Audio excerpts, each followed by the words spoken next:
It roughly competes with the Infiniti M, the BMW 5 Series, and the Mercedes E550. No pressure there.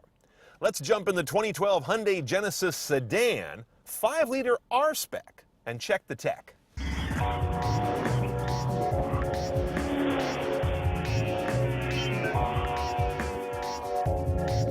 Now, from the outside, there's nothing terribly exciting about the Genesis sedan. Nothing bad about it either. It's kind of like a more evolved Camry, and I don't mean that as a backhand compliment.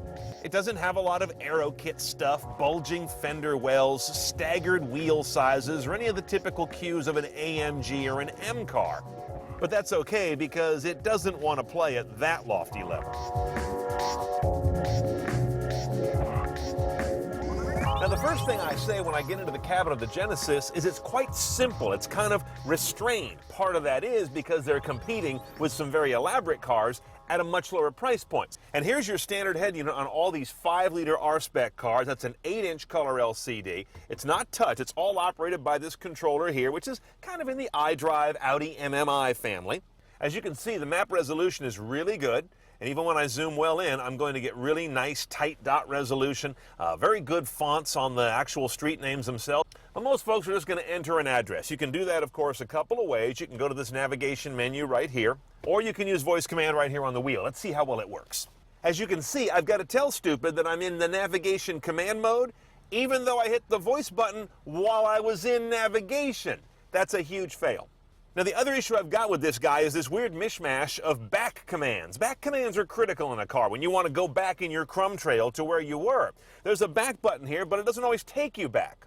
So if I go to the radio settings here, for example, and I want to go to some settings, and I go over here and I play with my tone controls, and then I want to go back to this menu on the left, you would think the back button would take me there, but it only gets me halfway there. Then I've got to go do something different to go continuing back to this menu, and that is use the knob to go left. So it's a weird mix of back button and left kick on the knob, and you never really know which is which.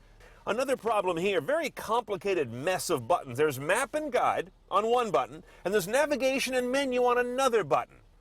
I don't get it. Now, in terms of driver assistance tech, this car is kind of low-tech, high-tech. There's no blind spot technology available, for example, but there is a button over here for lane departure warning.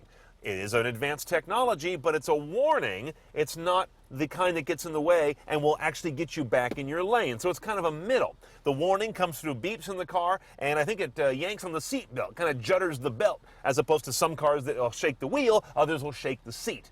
Same thing goes for parking. There's no automatic parking technology available on this car. You've got a nice rear view camera, but it doesn't do anything particularly novel. It doesn't show trajectory. It just gives you some distance markings and some curb lines. But again, it's stock, as are bumper sensors around the vehicle. As you'd expect in this car, one choice only on the gearbox, not a manual transmission. That's not where this fits.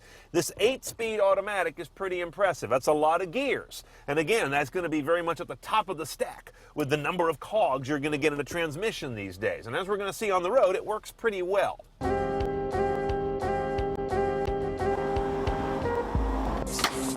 Now, Hyundai's damn proud of this motor, and it's a big boy.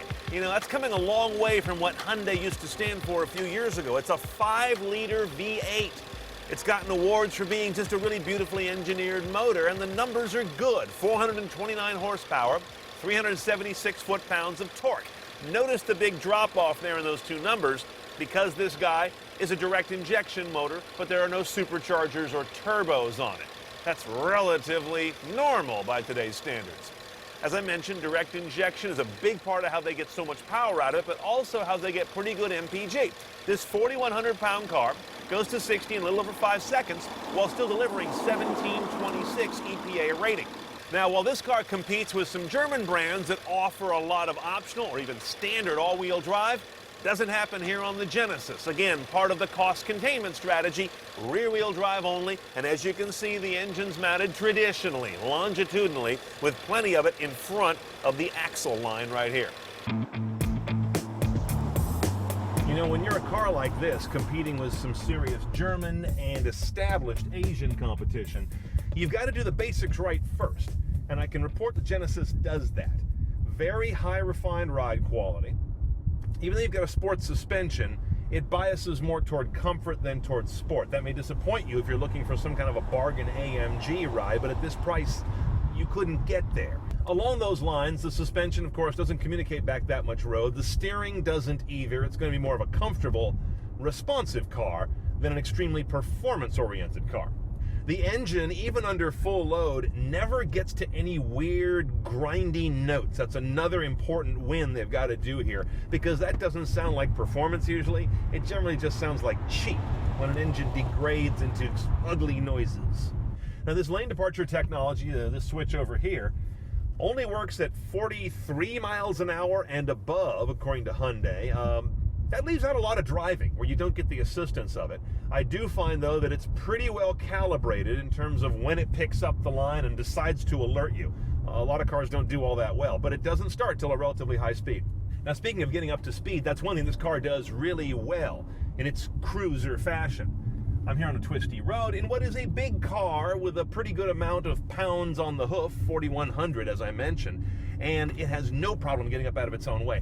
That's because it makes its power versus pretty straightforward displacement and precise injection, as opposed to any turbochargers or blower in there, which tend to introduce a little bit of delay. In sum, this car goes after the luxury brands at a lower price and nails the basics. In that alone, it's quite appealing.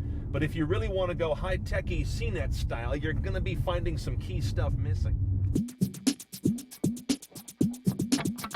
Okay, pricing a Genesis 5-liter R-Spec is kind of a simple procedure. It's $47,400 delivered with the technology you see, and that's the technology you get. You can't take this thing any further CNET style with options because there ain't any. Now, the picture, as I've shown you, is one of kind of a middle ground. The glass is half empty and half full in terms of the kinds of tech and the sophistication of them. But you have to like this car as delivered.